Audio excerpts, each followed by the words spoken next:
It's actually a beautiful day out. You know, I should be doing other things than playing trains. I just feel like messing with the trains today. And this locomotive in particular is missing a gear.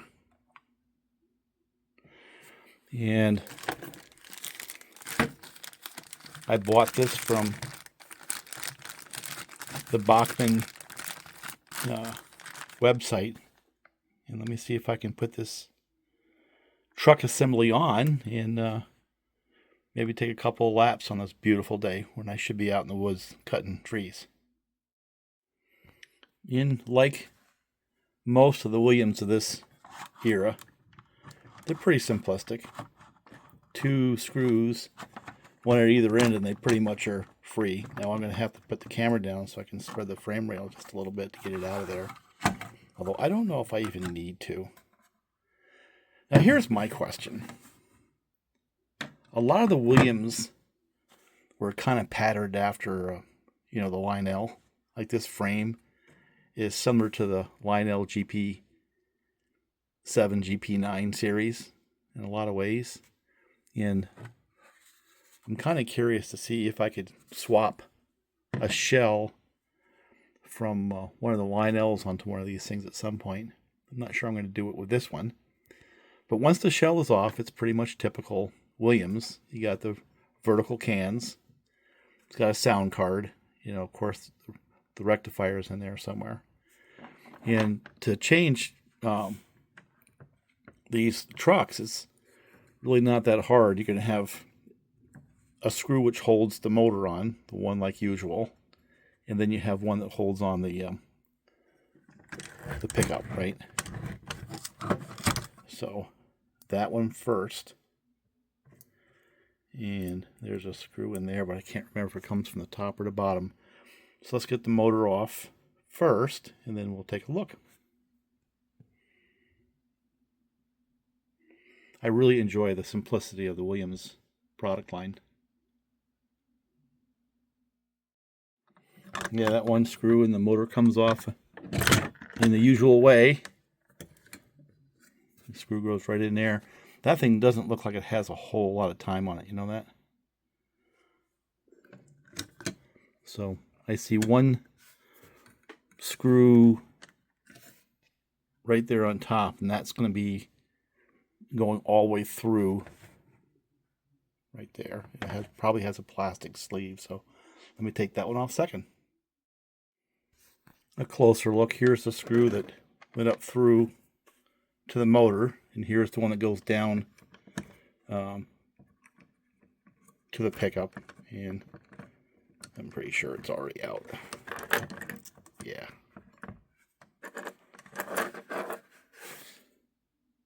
And there's usually a plastic, well, I guess that is the plastic insulator. So I just got to pull that screw up and out of there. And once I have it up and out, that means I can put the other one on. Of course, I got to change out the side plates too, right? And this top plate.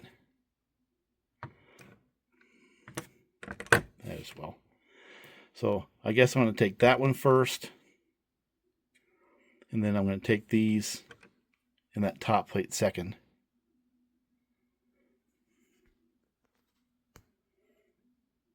Just swap them over.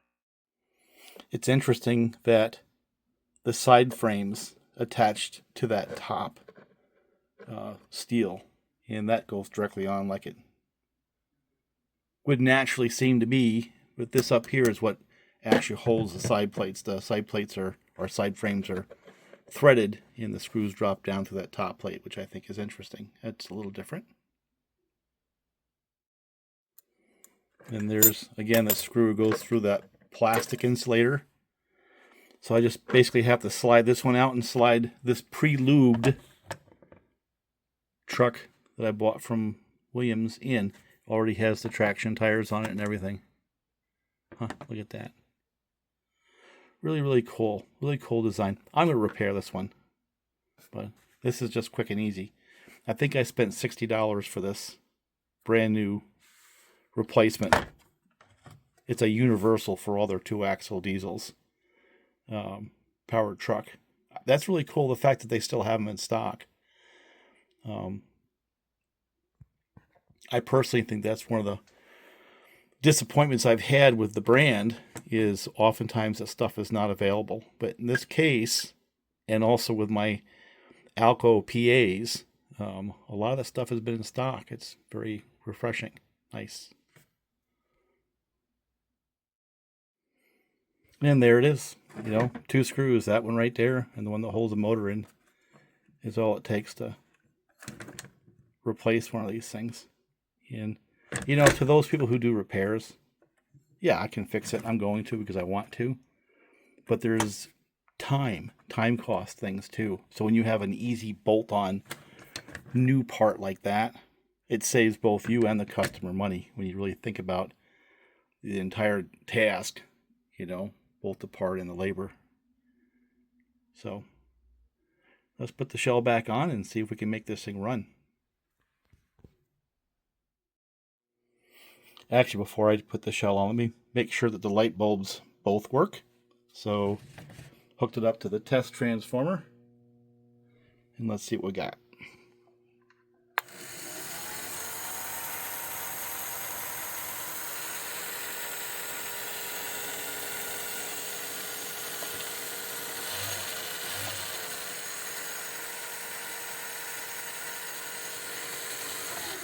And I think it's ready for the shell. That was easy, right?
But what I really want to run is this. So let's swap out locomotives, and we'll put this MTH, Baltimore and Ohio, GP9 on the top track and see what happens. And in addition to testing out the newly repaired Williams GP9, I got a couple of these New Haven Rail King MTH box cars. And I happen to like them because they have those die-cast trucks with springs and stuff like that. Just a decent looking car, as compared to other ones you can buy. Now, these were Train Z purchases. I sort of camp out, and every once in a while they sell things at a reduced price. And they had both of these at, I don't know, it was like $15, $16 plus shipping, so it ended up being about $25 to $28 after shipping and tax a piece. And with the spring die-cast trucks and the detailing, and to me it's worth it. So I saw that and grabbed them. And from the looks of it, they don't have any runtime on them at all. That's about the change. Courtesy this newly repaired Williams, Baltimore and Ohio GP9.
Pretty much true to form. They run pretty good, those Williams. Didn't test the sound yet, but maybe I'll do that next video. Make sure the sound card works.